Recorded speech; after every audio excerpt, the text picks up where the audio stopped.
Just want to welcome you this evening. My name is Jeremy Mikulazak, and I'm the Sybil Harrington Director and CEO here at Phoenix Art Museum. And I'm happy to welcome you to tonight's celebration of The Collection, Dutch Art Expanded, featuring an exciting opportunity to hear from Dr. Virginia Treanor, Senior Curator at the National Museum for Women in the Arts. So let's give a round of applause for making the journey from DC. I want to offer, of course, my and the museum's deepest gratitude to Focus on European Art, who are presenting sponsors of Dutch Art Expanded in our James K. Ballinger Gallery. For those of you who may not know, Focus on European Art, which grew out of a previous museum support group called Friends of European Art, has been supporting this institution and this community since 1998. Providing close to $1 million in critical funding for our collection here at the museum, exhibitions, and educational offerings such as tonight's event.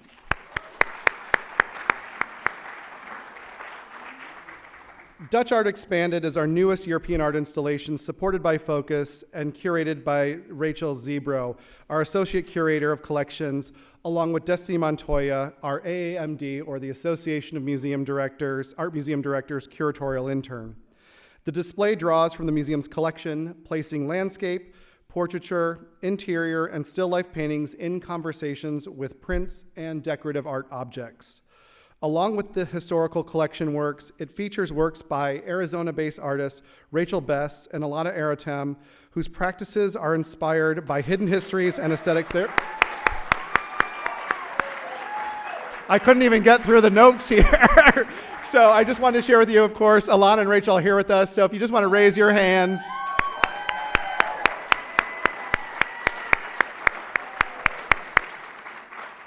It's so great to have you here and to be part of this particular project. As I was sharing with some of you earlier, just to see the collaboration of this community on this exhibition, not just from the works within the museum, but again, how these artists have entrusted the museum to be part of this particular project, and really the love and care that all of you have as part of Focus and members and everything else at this institution, is just really wonderful. And again, it's just, we're seeing such a great moment. And just to share, too, that we also want to thank, we have a really robust gallery system here in Arizona, and we want to thank the Lisa Setti Gallery and Etherton Gallery down in Tucson for their incredible partnership in helping to support these artists' work and the work of artists in Arizona. So let's give them a round of applause. And as with all exhibitions here at the museum, we could not do the types of exhibitions or programs that we have without the Opatrine Family Foundation and Joan Kremen, who are key supporters in our exhibition and curatorial program here, who support every single exhibition that go on at this institution. So we're grateful for their support as well. And last, but certainly not least, I want to give my heartfelt thanks to our Circles of Support members and our members here at the museum, whose annual contributions make these types of meaningful gatherings and installations possible, both now and throughout the season and into the future. So thank you for your support. To expand on the themes of Dutch Art Expanded, tonight's Art Talk with Dr. Treanor will discuss 17th century Dutch women artists, the histories and impact of whom are often omitted from conversations on this period. Dr. Treanor's presentation is also made possible through the generosity and hard work of Focus as part of an annual partnership here with the museum to bring local, national, and international European art scholars, curators, and artists to this community. This program, which last year featured Gina Siciliano as a core part of our European art education program, and we are so grateful for tonight's program as well as some exciting events here to come next year, so stay tuned for that. So let's give them a round of applause. It is truly an honor and privilege to lead this institution, to have such an incredible team here at the museum, to have such incredible community partners, and of course, to be amongst just an amazing community, both of artists and of course the community at large. And none of this would be possible without you. And at a time when things are really challenging, we really need these spaces to have a space of wonder, of escape, of delight and just to really feel the joy of community, and for those of us just to be together in celebration of this incredible period. So thank you for being here. So, it is now my esteemed honor and pleasure to introduce Steve Taddy, President of Focus on European Art, who will formally introduce Dr. Treanor. So thank you all for being here. We really appreciate it. Thank you, Jeremy. Stick around here. I'll slide this out of the way. Oh, cool.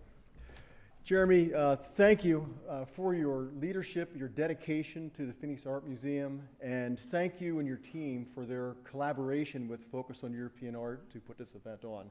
Much appreciated.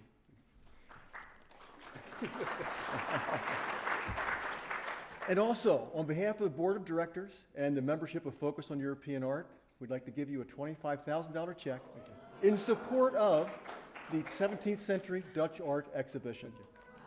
Thank you.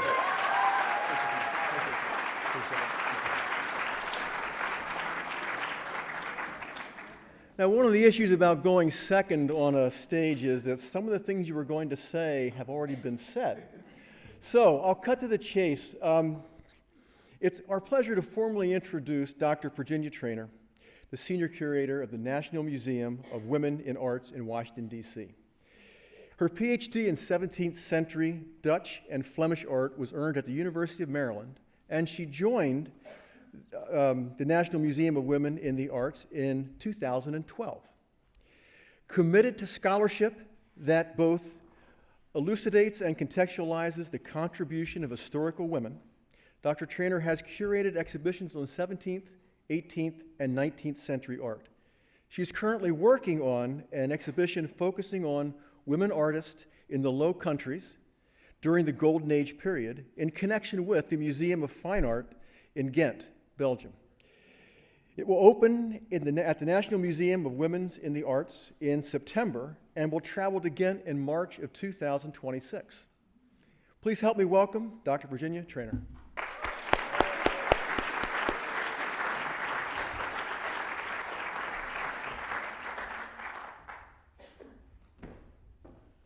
Thank you for that introduction. Do I also get a $25,000 check? I'm just kidding.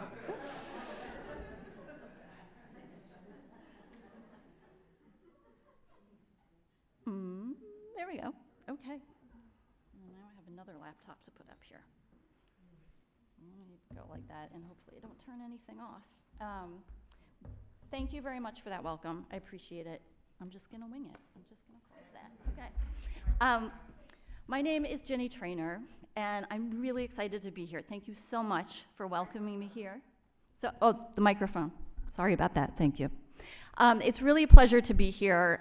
When I was approached by Focus to make this presentation last year, I thought, I can go to Arizona at the end of January. That sounds great. I would like to do that, yes. And given the month that we've had in Washington, D.C., yes, I was not sad to leave, let's say that. It's been very, very cold. I really want to express my gratitude to the Phoenix Museum of Art for having me, Phyllis Rector for being such a wonderful hostess, and Rachel Zebro for an amazingly thoughtful and beautiful exhibition on 17th century Dutch art. And I won't hold it against her that there are no 17th century Dutch or Flemish women in it because, as you will hear, they're kind of hard to come by, although I hope to change that in the near future. I wanted to start, we skipped a slide, but that's okay. I'm going to start here anyway. When Rachel was giving her tour upstairs, she mentioned the painting by Koninck that was the first Dutch artwork to be acquired by the museum even before it opened. And it reminded me of the story of our founder, Wilhelmina Cole Holliday, who started collecting art by women artists in the 1970s. And she was inspired to start collecting art by women because of this artist here, Clara Peters. Clara Peters was a 17th century Flemish artist, so she lived in the city of Antwerp, and she painted still life paintings like the one you see here. And Mrs. Holliday and her husband were traveling throughout Europe, and they saw paintings by Clara Peters in the Kunsthistorische Museum in Vienna, in the Prado in Madrid. And when they got back home to Washington, they wanted to know more about her. And they realized very quickly they couldn't find any information about her or any other historical women artists. This is in the 1970s. If you think about the big history textbooks, art history textbooks of the time, H.W. Jansen, women were not included in that anthology until, does anybody know when? In the 80s. Yeah, I think it was 1987. And the first one being published, I think, in the early to mid 60s. So she was really a visionary of sorts when it came to collecting art by women, particularly historical women. And so we have Clara Peters to thank for this museum that opened in 1987 in Washington that's dedicated to promoting and preserving work by women. And it's so heartening to see institutions like the Phoenix Museum of Arts championing their own women artists in their own communities by giving them space and giving them a platform to show their work, particularly when it's done in such a cool and thoughtful way. So who was Clara Peters? I'm gonna highlight a number of women artists for you this evening, but there are a few takeaways, overarching takeaways that I'd like you to have. And the first one is, there were women artists in the 17th century Netherlands, period, full stop. There were painters, there were printmakers, there were sculptors, and a host of other material, and we'll get into that a little bit later. So that's the first thing, they were there. The second thing that I want you to know is that not only were they there, but they were known, and they were celebrated, and they were written about in contemporary publications. So it's not that they were working in obscurity, that they weren't allowed to do art. They were, and they were acknowledged for it and widely praised for it. The other big takeaway is that when we think about the mediums that artists are working in, if we expand our definition of art a little bit, and if we look at other materials that were circulating in the same artistic luxury economy that paintings were circulating in, if we think about things like textiles, for instance, embroidery, lace, then we let a lot more women into the conversation. And it becomes very apparent that women were a very big driving economic factor in this period of unprecedented growth economically in the Netherlands and artistically as well.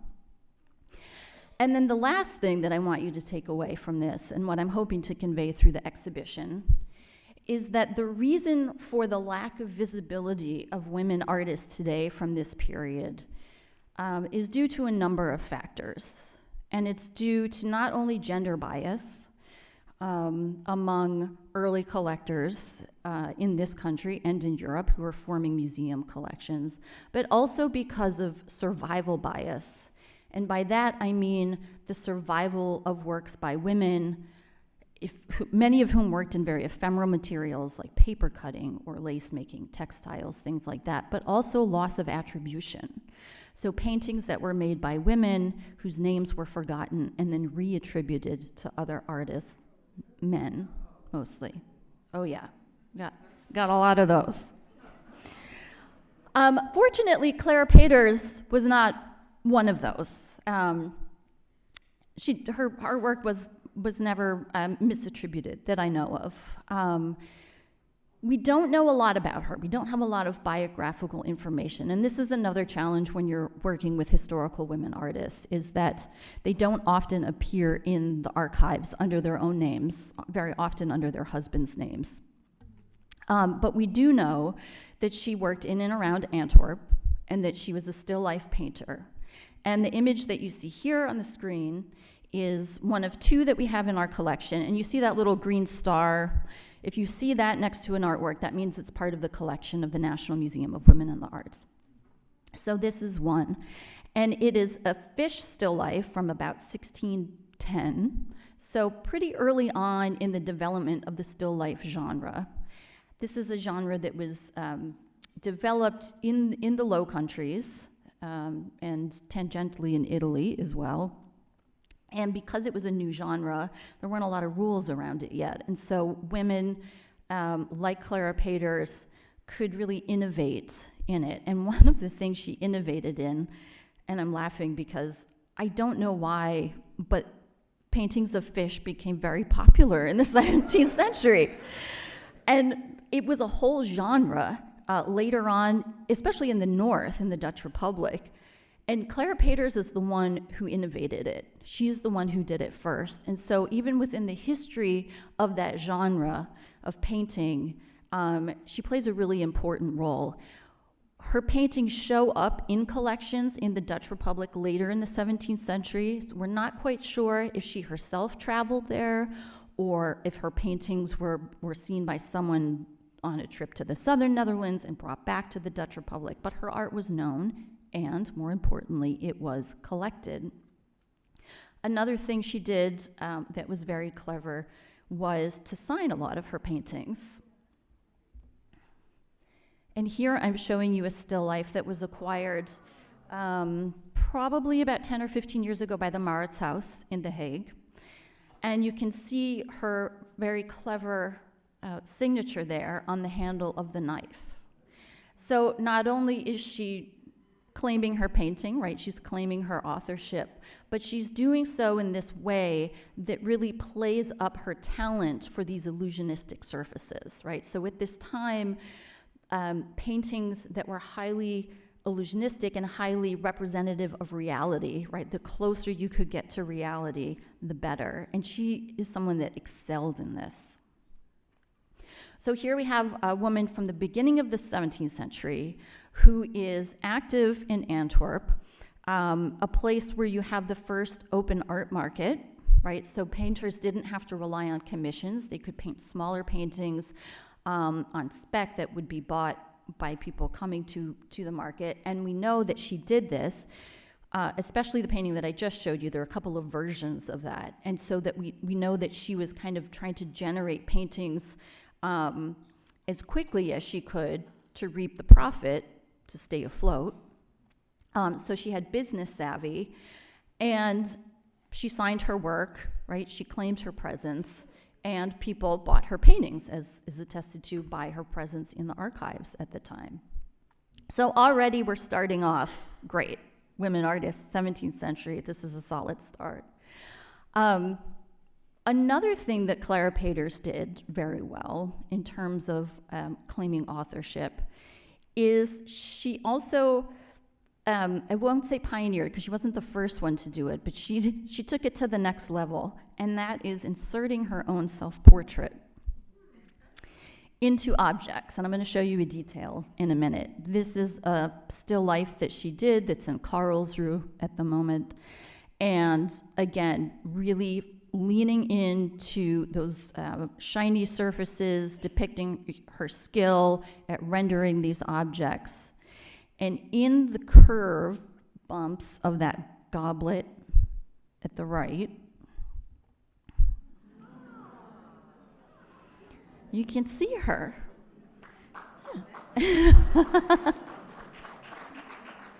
And she's holding her palette, and she's holding her brushes. So it's not just a reflection of her face, it's a reflection of her identity as an artist and as a painter.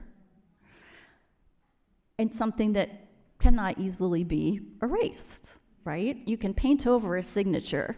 It would be a lot harder to paint over her face. And I think in this one, and then other paintings as well where she did this, she does it multiple times. This paint, that's a great question. This painting is probably about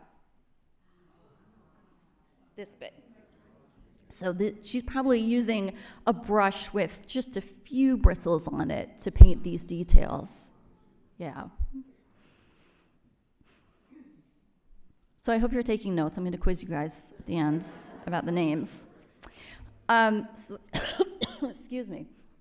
So the next artist on our list is probably one that you're familiar with. I think out of all the women artists of this period, she's probably the most famous, and that's Judith Leister. Judith Leister was also a painter, and she lived in the Dutch city of Haarlem, and then later on just outside of Amsterdam. And there are two paintings in the present exhibition by her husband, Jan Mietse Molenaar. So she's kind of represented in the exhibition by association. The self-portrait that I'm showing you on the left is in the National Gallery of Art in Washington, D.C. And like Claire Peters before her, but much more obviously, she is depicting herself as an artist, as a painter. And this image in particular is really stunning for a number of reasons. First of all, for the outfit that she's wearing. It's amazing. There's no way she would have painted in that outfit. She would have gotten paint all over that collar. But this was very intentional on her part. So beginning in the Renaissance, artists, painters especially, were trying to set themselves apart from other manual laborers, and they were claiming the intellectual superiority of their art over others, and so they would often present themselves as gentlemen in very nice attire, and women artists were no different, right? So she's projecting a certain status, she's projecting respectability, obviously not something she would have painted in. The painting on the right is part of our collection at the National Museum of Women in the Arts. And if you see a likeness between her self-portrait and the woman in the middle, that's probably another self-portrait. And we think actually that the figure in red on the right is probably her husband, Jan Mietse Molenaar. So before they were married, Judith Leister, who was not the daughter of an artist, and during this time, artists, both male and female, it was very common for them to come from families of artists, right? They'd be trained by a relative, their father, their brother. Judith Leister didn't come from an artistic family. Her father was a brewer who went bankrupt, so not even a very wealthy family.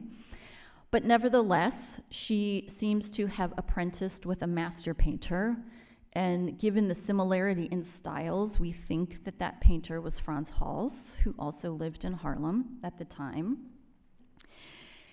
And not only did she apprentice as a man would have with a master painter, she also was admitted into the Guild of St. Luke in Haarlem in the early 1630s.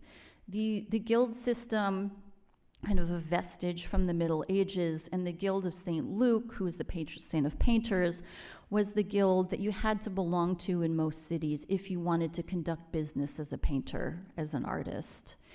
And surprisingly, I mean, there weren't a lot of women members, but surprisingly, Judith Leister was not the first woman artist in this guild, and there were no prohibitions against women joining the guild.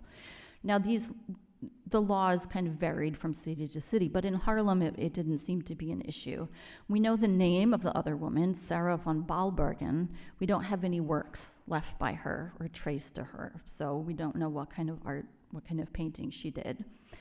So Judith Leister not only trained with a master artist, she was admitted to the guild, and that enabled her not only to sell her work within the city of Haarlem, but it enabled her to take on students and apprentices of her own, which she did.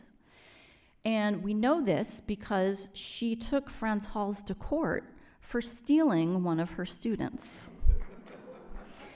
And she sued, and she won payment because the apprentices or their families are paying the master to have them study with them. The painter stayed in Frans Hals' studio, but she recouped the losses.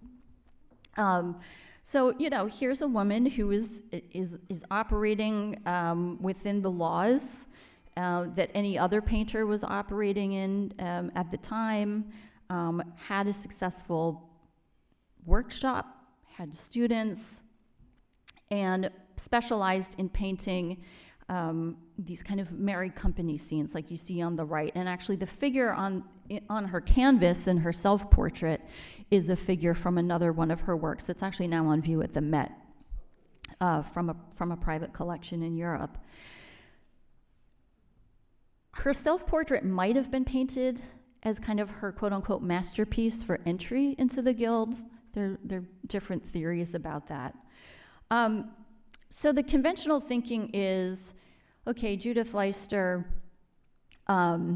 she did all this, but then she got married. And, we don't have a lot of works dating to after her marriage, so she probably stopped painting. I think it's a little bit more complicated than that. Her husband, also a painter, they also dealt in painting, so I think she was probably very active in not only that side of the business, but also possibly assisting him with some of his paintings. So a lot of his paintings might actually, carry both of their hands. And in an instance kind of karma, I think, to kind of keep us art historians kind of humble, a painting appeared on the art market a few years ago, another self-portrait of Judith Leister, and this one dates about 20 years later. So the first one was done in about 1630, and the one on the right in the early 1650s, well after she was married, well after she had children. And so, again, we don't see the easel this time, but she has her brushes and her palette in her hand, which to me says this is how she's still identified. She was a painter. Yes, Phyllis? Did she sign her works? That's a very good question. She did. She did sign her work. She had a very distinctive monogram that she used that kind of played on her last name, Leister, which means, in Dutch, it means lodestar. So it was kind of a J and an L intertwined with a little shooting star off the side. Despite that fact, soon after her death and her husband's death, her name was forgotten. And something like well over 50% of her oeuvre was reattributed to men, mostly Franz Hals, because their styles were so similar, because nobody knew who this JL was, who had the monogram. And it wasn't until the 1890s, hundreds of years after her death, that she was kind of rediscovered to be the author of a lot of these paintings. Now, someone whose work suffered a very different fate, happily, mostly, is the floral still life painter Rachel Rausch.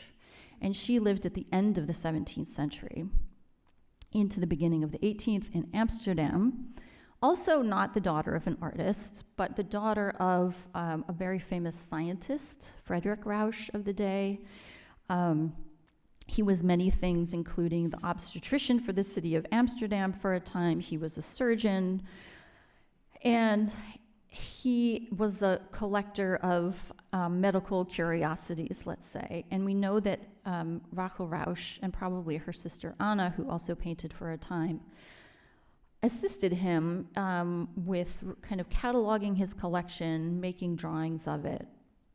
And I mention this because the level of detail that is in her work is really, I think, indicative of this early training and indicative of the culture at large during that time. This is a time in the 17th century of immense kind of interest in the natural world, exploration of the natural world.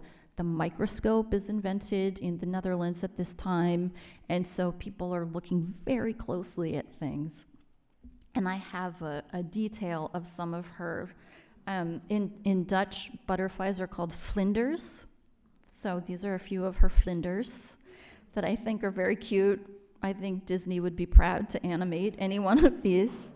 Can also see a spider sneaking up on a bee in that central image.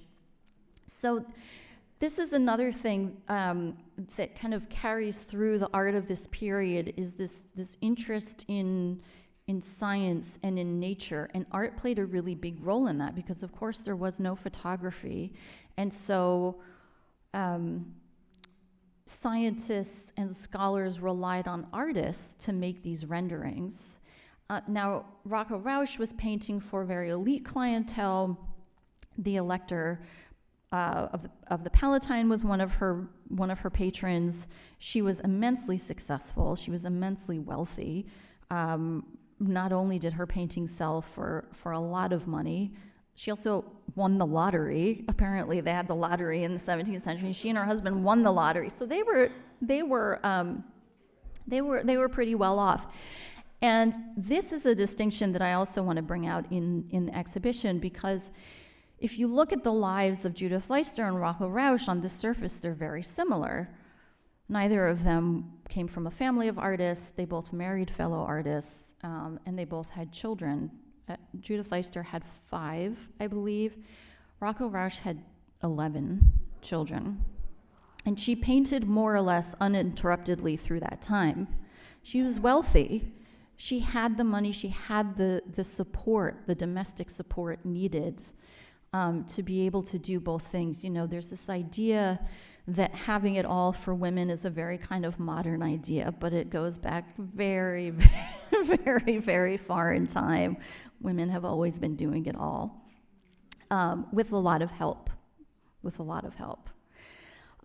So she was really wrapped up in this world of, between her father and his scientific collection and this kind of the zeitgeist of the time, right? This is, especially in Amsterdam, you have the ships from the Dutch East and West India companies coming in and bringing things from all over the world, and this interest in recording it. And I want to talk about another woman who had a direct role in that, and that's Maria Sibylla Merian, who was born in Germany, but spent a large part of her life in the Netherlands, particularly Amsterdam, where she published a lot of her work. And this is one of those works that's in our collection. It's called, I put it in Latin, it's the Metamorphosis of Insects from Suriname.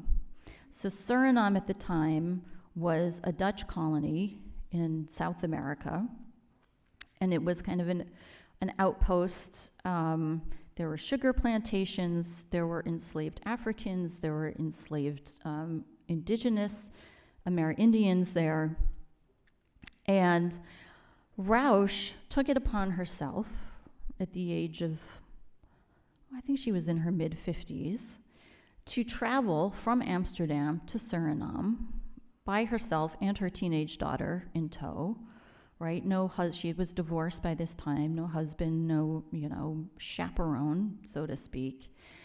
And she went to Suriname for the express purpose of studying the insects, the flora and the fauna that she found there. And the image on the right is of a pineapple.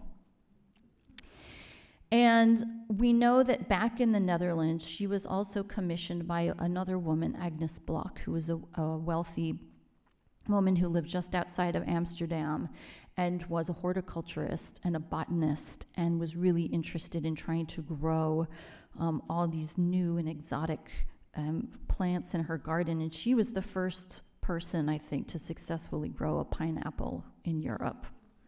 And so the pineapple kind of carries this resonance, of women in particular doing things. And Marian is really interesting because she always had this interest. She published books about the metamorphosis of caterpillars, and was really one of the first people the first to depict the entire life cycle of a caterpillar along with its kind of host plant, right? The plant that it subsisted on for sustenance. And so she was really interested to go and do this in another place too, to see if there were similarities. And what's striking to me about this publication in particular, remember she comes back, it's published in Amsterdam, it's really popular. All the plates are accompanied by text, by her own observations. So she's really operating as a scientist here, right? She's making her observations, and then she's also giving the reader, a faithful record of what she's speaking about. And a lot of the information that she gathered about these plants and about their uses she got from the enslaved peoples that she depended on to survive in Suriname, because as a woman, as a Dutch woman, as a white woman living in Suriname at the time, she uses the term "my slaves" in her work. And there's one plant in particular that was used that she illustrated, and she talks about how the women told her that they would use it to induce labor or to induce abortions. And it's really fascinating to me to think that this is a conversation between women, between a European woman and enslaved women, and this passing of knowledge that I don't know would have happened if Marion had been a man. So it's this really interesting moment in history, and then that information gets taken and published in Europe. And again, once something is published, right, it's available to a much wider audience and can be circulated much more easily. And that brings me to Anna Maria von Scherman. So now I'm going back in time just a little bit. And I wanted to talk about Anna Maria von Scherman in terms of publications and printed images. So the image on the left, yes, I put a star there, is in our collection. This is a self-portrait. Anna Maria von Scherman came from a very wealthy family. She was incredibly well educated. She was actually the first woman to attend university in the Netherlands, in Utrecht, in the city of Utrecht. And quite frankly, I think she was good at everything she did, so she was probably really annoying to be friends with. But she read and wrote in Latin and Greek and Aramaic, and she dabbled in Hebrew, and she also executed all the works that you see here. So she printed, she carved, she etched glass.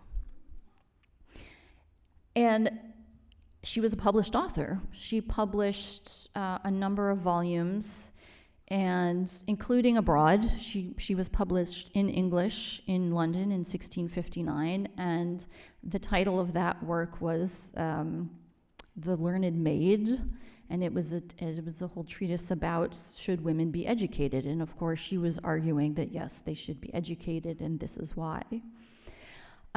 It's interesting, I think, to think about Anna Maria von Scherman as someone who, let's say, unlike Judith Leister or Rachel Rausch or even Marion, was not dependent on selling her work for sustenance, for survival.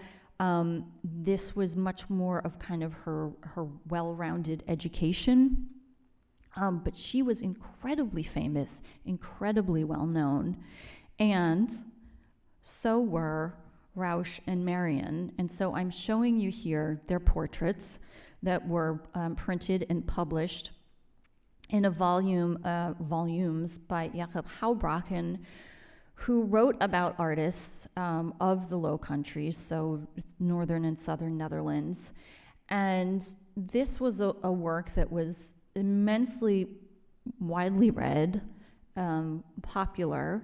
And you see Marion on the left, and Rausch on the right, and in the middle is Anna Maria von Scherman, and I don't know if you recognize the portrait of the man right under Anna Maria von Scherman in the jaunty hat.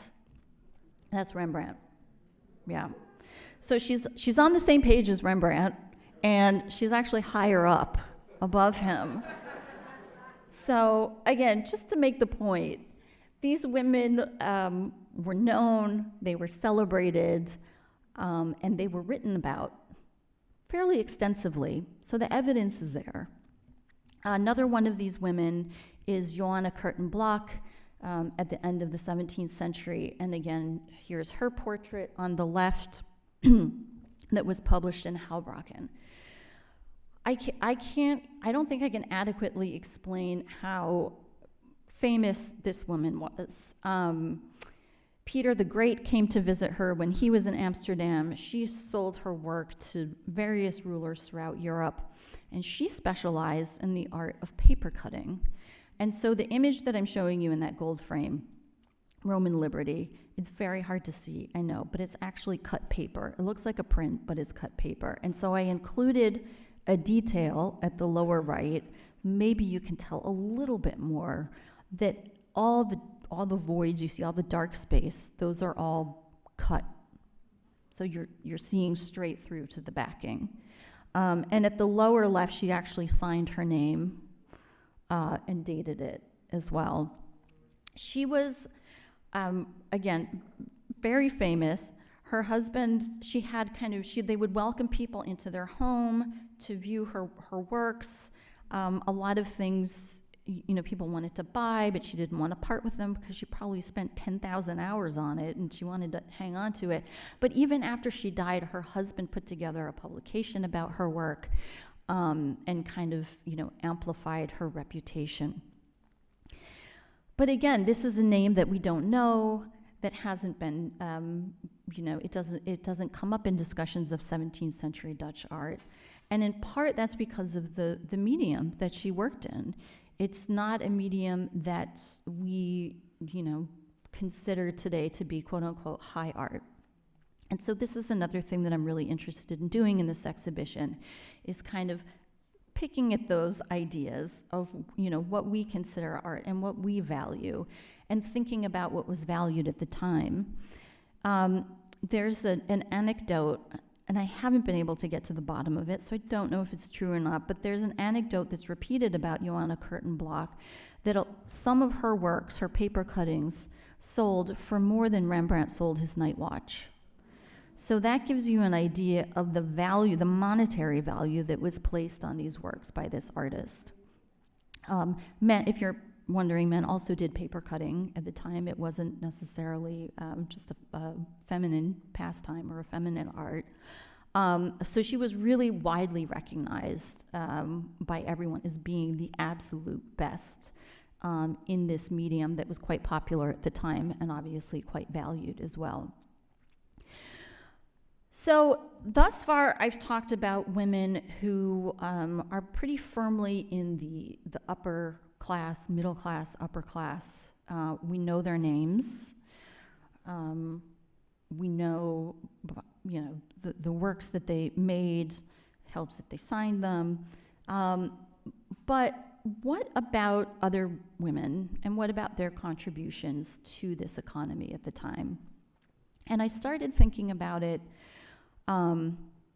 when I was thinking about this exhibition and what I wanted it to be, and I thought I don't want it just to be, the women's version of an old master painting exhibition. I want to do something a little bit more. And I started thinking about all those great portraits in the 17th century, and I thought, who made all that lace? There's lace, everybody's wearing lace in the 17th century around their necks, at their wrists, their handkerchiefs. And especially, even today, Belgium, Ghent, Bruges, very well known for their lace-making tradition, which started probably in the late 15th century, early 16th century. And not only that, but in Dutch art, there are a lot of images of lace makers. So I thought, okay, well, that makes sense. I guess, women are sitting around making all this lace. But I started looking into it a little bit more. I started speaking with lace scholars, one of whom is writing for our catalog. And it turns out that the realities of lace making in the day were really a far cry from these idealized images that we see. I mean, it's really this trope in 17th century Dutch art of the lace maker, and it's kind of a symbol of feminine virtue and industriousness. And it's not to say that lace wasn't made in the home by, women on their own, but the market for it was so vast and so lucrative that they needed. There's no way that just single women in their homes could produce all this. So they put orphans to work. Girls. This is a painting from the Maagdenhuis in Antwerp. And the Maagdenhuis literally means maiden's house. And it was founded in the 15th century, and it was a charitable institution that housed girls from poor families or who were orphans, and they would provide them with training, sometimes also education, and they would teach them skills that would then hopefully serve them well later in life, either as wives or as domestic servants. And so in the background, I know it's hard to see a little bit, so we have the donor in the front with his wife with his money bag, and he's giving money, he's supporting the charitable institution. Please don't ask me his name, I don't remember. But in the background is a room full of girls. In the center, they seem to be embroidering, and then on the upper left, they're making lace. And so these institutions, and they operated in the north too, and actually in the north, they did this in prisons as well. These girls and these women are making lace, they're cranking it out, and then it's being sold at exorbitantly high prices to supply the rest of Europe and even the colonies, especially the Spanish colonies in the Americas. Lace was really sought-after commodity. The money didn't make it back to the girls, obviously, and it really became, it's almost like this proto-industrial workshop situation. And it's interesting because when you look at the visual record, women artists are also depicting this, but I would argue, so this is a print by Whiteman from the Metropolitan Museum of Art, and she's showing two women sewing. And I would argue that it's a lot less idealized than those lace makers that we saw in the paintings just a moment ago. You kind of, they're in this very kind of sparse environment. They've been working a long time. The candle's gone out. She's leaning closely over her work. Lace in particular needed to be worked in a very humid environment because it was better for the linen thread. And so the conditions were not great for lace making, or I would argue even for embroidery. And on the right, I'm showing you this cotton cap, and I'm sorry that it's hard to see the detail, but it's wonderfully kind of embroidered. This is from the Rijksmuseum collection. And this is a kind of, really skilled embroidery that probably would have been sold in the markets rather than just someone doing it in their home for private gain. There's another image that I meant to put on here, and I'm sorry that I didn't. But it's another painting by Judith Leister, and it's in the Maurits house, and it's usually called The Proposition. And in it, she shows a woman kind of like this one in Rochman's print, sewing by candlelight. She's kind of hunched over sewing. And there's this man standing behind her, kind of leering over her, and he's offering her money, which is why it's usually called The Proposition. And it's this really tense moment. She's totally ignoring him, right? She's just kind of like hoping he'll go away. But I think it's really an insight into lower class women and the work that they were performing during this time and the kind of dangers that they were exposed to. Wealthy women, had the protection of their families and of their wealth around them, and a lot of lower class women didn't have that, unfortunately. So I'm really happy to be able to kind of, even though we don't know their names, to kind of draw out their histories through textiles in this way, and really to make the argument that, these textiles also operated in this same kind of luxury economy as did paintings and other objects, tapestries, you name it, and that women were big contributors to that economy, and they're part of the story, and they're literally part of the record. And so I'm hoping that this exhibition will be just another, chapter in the story of Dutch art that we tell moving forward. Thank you.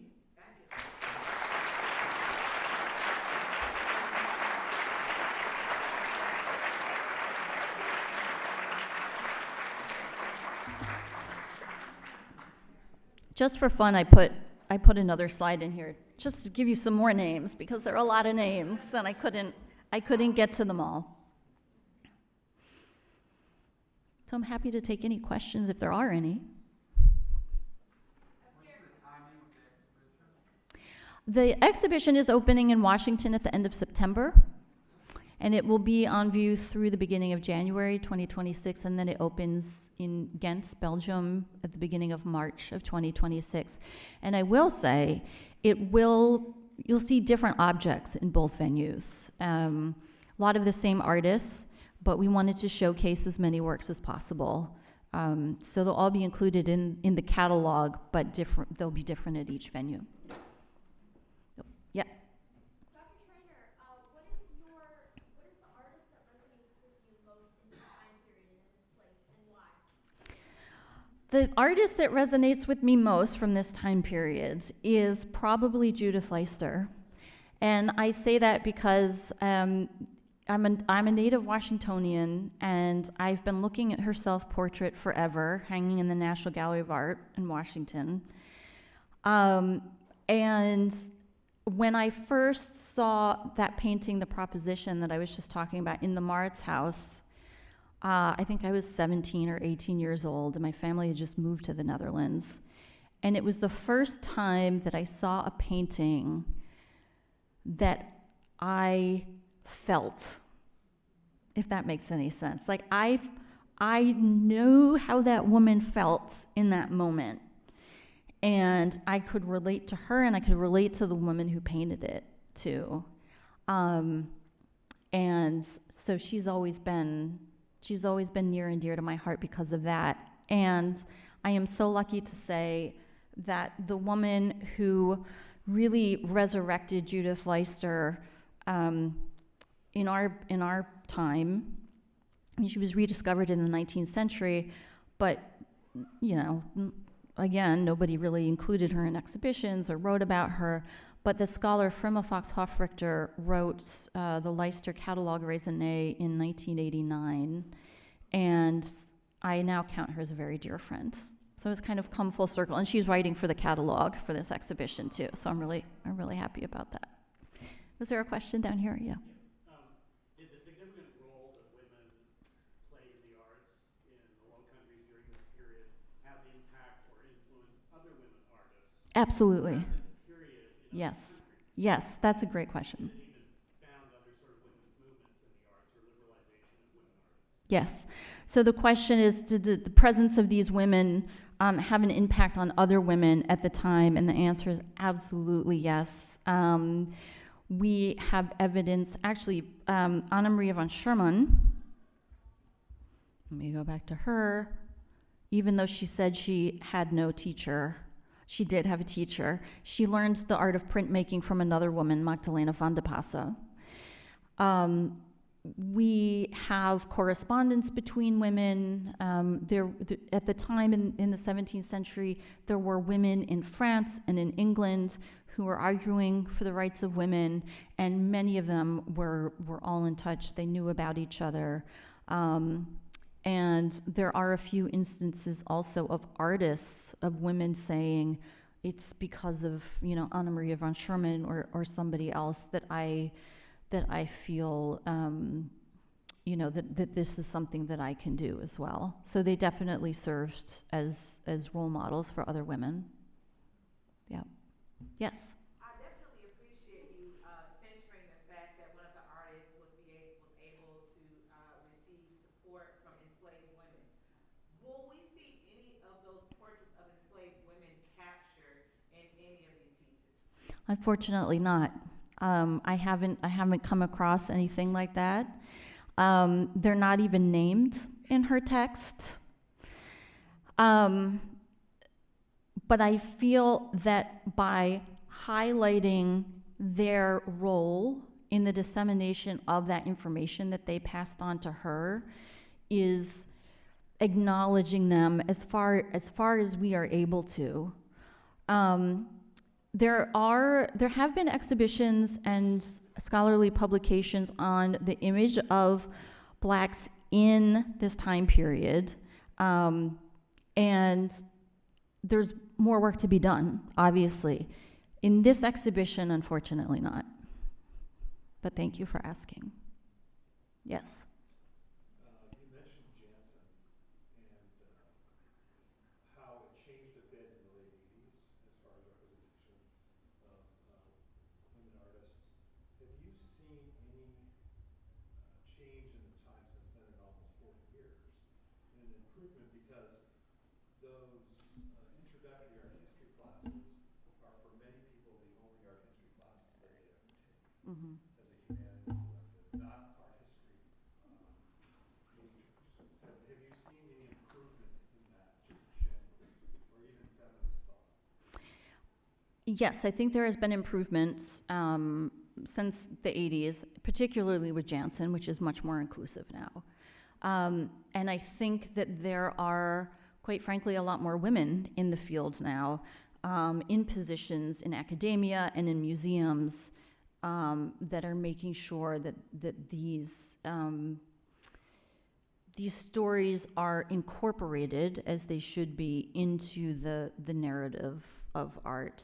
I was asked a question earlier about my own undergrad experience, and was I shown any women artists? And I'm happy to say that I was. But I'm sure that's not always the case. Even still, there's always more work to be done. But yeah, it's definitely better. Do you think that it's improved in the time that you spent in Washington from when you were a child on the wall to where it is now as far as representation of women and basically non-white men? Yeah, absolutely. It's better. But again, there's always more to be done. There's always work to do. And it's interesting because when you look, one kind of indicator of the way that we collectively value things, for better or for worse, is the art market. And when you look at the art market, the numbers still speak for themselves. It's quite frankly, it's appalling. I think I don't remember the stats exactly, but it's like the top 10 highest grossing women, maybe the top 8 of all time, still don't equal the amount paid for one work by a man on the art market. And then, you just keep going from there. Artists of color, women artists of color. Again, we have a whole section on our website with the stats, by the way, if you want the hard numbers. Yeah, we're heading in the right direction, I think. To springboard off the previous question, if you go back to the close-up of the scene with the little girls doing the lace work, in the foreground, there's in the grouping in the foreground, the little dark-skinned girl. I've been wondering about that. I really have. And I don't know what to make of it. So this is one of 3 paintings that are in the Magda House. They were painted for this institution in the 17th century, and they're still there, and they're very large. And I had to get the Belgian embassy involved because I could not get an answer from the people at this institution because it's a very small staff. We got an answer. They're sending this painting, so that will be amazing, and I think it'll be an opportunity. It will be in the exhibition, yeah, and I think it will be an opportunity for a lot more people to see it more closely, because the artist, Johannes Mare, nobody really knows about him. He's kind of a lesser, so there hasn't been a lot of work. So one of the things I'm hoping this exhibition will do is kind of, I'm just putting all this stuff out there, and it's like, pick any one of these works or any one of these artists, and there's tons of work to be done, if there are any PhD students out there looking for a topic. Yeah. However, she is looking at us. Mm-hmm. Yeah. Right. And the sign right behind her is something about charity in Latin. And so it's kind of like she's looking at us like, are you going to do the right thing and put money in this plate? Yeah. Was there a question up here? Oh, yeah. Did the obfuscation or the obscurity of women in art, did it coincide with any of the world wars? Of the 20th century world wars? Because I know Americans were collecting art from Europe. Yeah. That's a good question. No, I don't think so. But I will say this about Rachel Rausch. So unlike Judith Leister, Rausch was never forgotten. She signed her works, most of them. She was very well known. She was collected by royalty. And we have sales data from the 18th and the 19th century and even the early 20th century. And when you look at that sales data, you can see that her works sell very well, consistently. Sometimes she's even outselling her male peers. And yet, she is not found in a lot of museum collections. In private collections, yes. Museum collections, not so much. Happily, this is changing, and a big monographic exhibition on her just opened in Munich, and it's then coming to the Toledo Museum of Art in Ohio, and then the Museum of Fine Arts in Boston. Yes? So, I'm asking you about the value of painting, and that what I see and understand is that if you value paintings based on what they sold at auction, you may see that it's not based on the originality, it's not based on the talent, it's based on the marketing. Mm-hmm. And I would like you to comment on that. How do they doubt, is there more to it than how well they're marketed? Are you talking about historical painting or contemporary painting? Both.